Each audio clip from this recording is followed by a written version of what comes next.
Thank you very much. We have a few questions and clarifications to seek. The first is, am I correct in thinking that apart from seeds, which was done in 2008, 10 years ago, there has been no other development plan since then? Is that correct?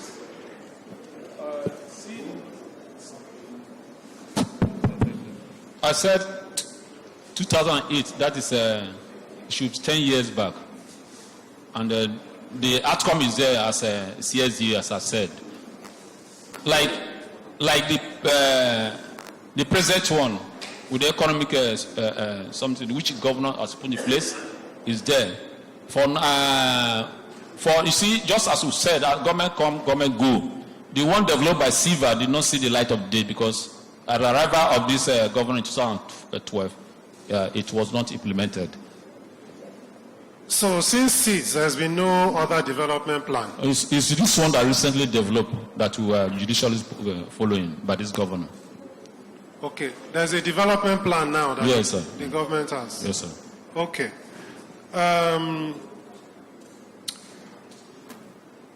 What data is that development plan based on?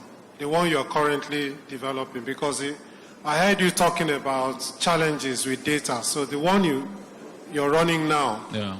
What data was it based on?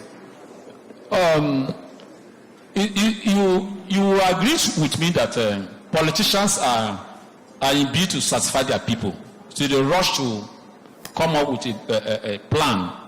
And I want to appreciate that the donors knows the work. In short, as I would say, is bottom to top approach the World Bank and other donors have been putting in place. And some politicians would not like to follow it judiciously. And time was not spent in proper, in studying of the environment or the people. So they came up with political plan. I will call it in that way, sir. Thank you, sir. Okay, and final question from me. Assuming you were not to get this support from PIND, yes, how do you plan to move forward? Because you mentioned a number of things. Everybody relies on salary. People were even dying when they didn't get salaries, although Bayelsa is a state that has oil derivation and only has about 1.7 million people, which is basically a neighborhood in Lagos. So what is your plan? What is your plan, assuming you don't get this support from PIND?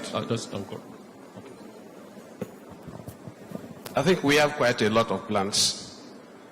We've been trying to work on our internally generated revenue for creating employment for our teaming youths. That's why we're building the seaport at Agay. We're trying to make sure that the fertilizer company at Odioma comes on stream. Fertilizer company and the NLG project in Brass, they are all on one island. We've been in touch with Chinese financiers to make sure we have access to that place, and it will take so many thousands of our youths off the streets. Thank you. I'm going to start with Shehu this time. Thank you. I want to appreciate the presenter, but on a lighter mood, I want to find out if you're a pastor, sir.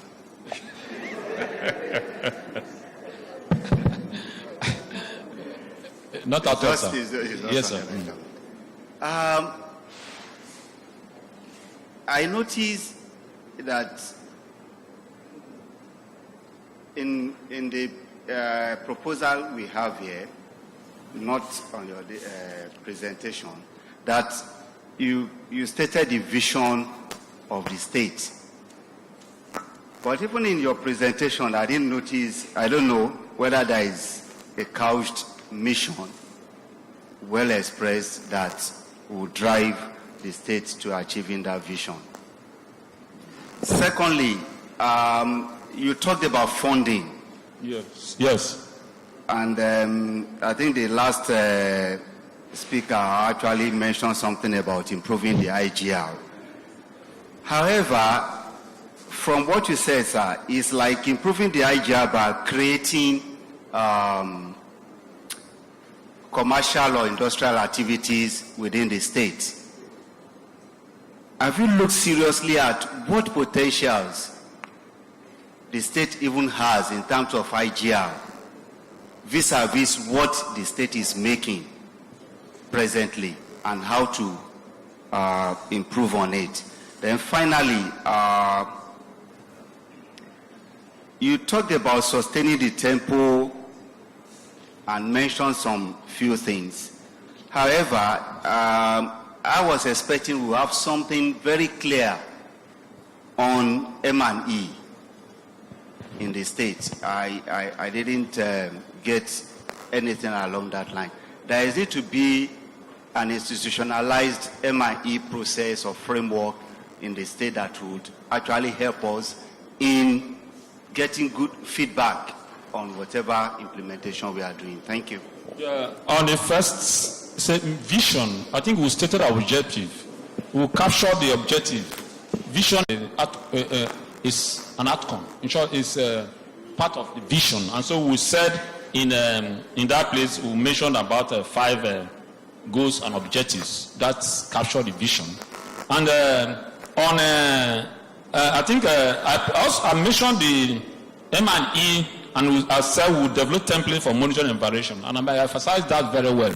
At every point, before the program will start, we will set in pre-M&E, within and after the program to capture, and we'll have institutions that can take care of that. And just as I said, World Bank is with us, EU is with us, C4 is already going with the financial management, and so we can always deploy. In short, the capacity is already there. They are built for such purpose. The question, the CSOs are also there. We can always deploy them or draw them for them to do it. Meanwhile, we also build our people to at least to get the knowledge on evaluation. Thank you, sir. Then the other one, I think my commissioner will. I think from what we have on ground and what we build on to the next level in creating space for IGR. IGR has to come from commercial activities. Our state has not much for any commercial activities at all. So what we are trying to do now is to make sure our airport becomes functional, then our seaport becomes functional, and once this other fertilizer and the NLNG comes on stream, I think there will be quite an opening for more funds for the state. So in case we don't have the external fundings, the internal generated revenues will show up our funding for some of these projects. That's what I'm doing.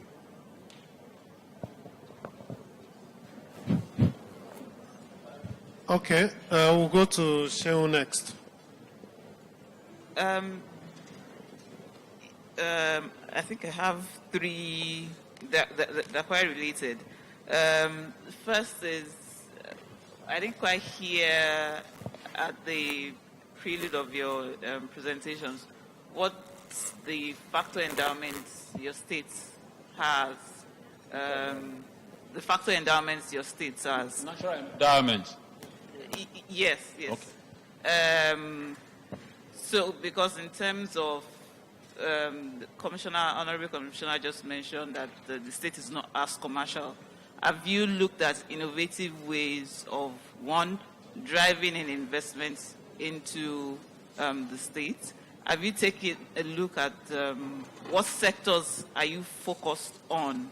Because, of course, your state can have competitive advantage in every sector. What sectors are you focused on? Then I see a lot in your presentation on, improving the livelihood of your people. What are your steps in actually developing the economy of the state? And what are those sectors? And how are you looking at driving competitiveness for your state? Are you looking at state-to-state relationships? So if there isn't much commercial activity, are you looking at, relationship with other states? So in terms of, you can do logistics for other states because you have you have. So are you looking at those kind of relationships? And so those are my questions. Yeah, I think we're actually building some strengths in our neighbors, rivers, and then Delta states. We have a strong relationship in the little business that's come around. We are in a very sorry situation. When the flood comes, we are wash hit because we are seriously below sea level. And working on our endowments, our only God-given one belongs to the nation. That's the oil we have. We're actually working on the refining. I think we've got in touch with the federal government. We'll soon get there so that we can do some of the modular refineries to help up our states. We're in a very sorry situation. We have the gas and the oil is there, the inflation is there, creates more ill health for our people, where we have to spend more money. For the little we have to take it back to cure the situation that's created for the increased revenue for the state. So we have all that one, and then working on the economies, like I mentioned at the beginning, we have to go into serious improvement in the IGR by working on the airport, the seaport, and then facilitating even the federal government's own program that to have a road to Brass. The LNG belongs to the federal government, but they couldn't have access for a road to get to Brass. They've abandoned it. But the state government has got in touch with Chinese financiers to arrange a road, which will cost about 56 billion naira to take a road to that place, not more. So that's our trouble. But I think we need so much from donor agencies to assist us exist even as a people. Yeah. To add to that, in our implementation plan, we already said we are going to link with donor agencies that are around and outside, just as you are doing for us now, to enhance our local livelihoods. Just as he has said, the government also have a plan to link to the rural people to at least to improve the livelihood of the people by drawing a program of cooperative society to capture the rural women and those rural communities. That is how we want to harness the individual livelihoods of the community. Thank you. Finally, Toyosi. So, very briefly, I just wanted to ask you, Director, one of the things that I'm concerned about is the Niger Deltas, specifically states like Rivers and Bayelsa, your overdependency on oil. And I think that it's affected the psyche and the mentality of the young people, that because we are oil-rich states, we don't need to do anything else. However, my economic understanding is that states and nations are not rich because of what they have. They're rich because of their technical know-how. So I'm interested in whether you consider that it's important to begin to focus on maybe vocational skills. Because the commissioner talked about we need the help of donors and all of that, but I mean, there's no nation or state that can sustainably grow, and depending on aid. Aid is dead in the 21st century. So number one, I wanted to talk about what you're doing to be able to build a strong vocational skill system where your young people have the skills and then you can place them on jobs. My second and last question is, how are you, given your inherent challenges, which we can't run away from as a state, the fact that you have oil spill challenges, you're very close to the seas, and then the floods are very, adverse when they come. How are you leveraging Bayelsans outside Bayelsa and in the diaspora? What kind of support do you think that you are able to get from Bayelsa citizens who do not even live in the country, but have the kind of understanding to be able to drive this kind of growth plan that you have over a sustained period of time? Yeah, I think the question is a very, very important one, and I think it will be a national question because we are born into it and there's no way we can get out of it, but we will have to do a few things. Now, we've been working on agriculture. We've been getting our youths into small groups of cooperative societies, and a lot of work has been done. The state government has been able to provide funding for them, provide fish ponds in large quantity, and I've grouped these youths into these groups and allocate these funds for them, and I think they are doing quite a lot of work. Now, we are born into it. Like I said, we won't go away from it. We're also working on the vocational training for different vocations for our young men. Unfortunately, it can't reach out to the far rural areas. Our people are seriously into agriculture. But when the flood comes, everything you've invested that year is just taken off the drains, and you start all over again. But I think with the young men coming up, we will seriously get over. Thank you very much. Please, let's give Bayelsa a round of applause.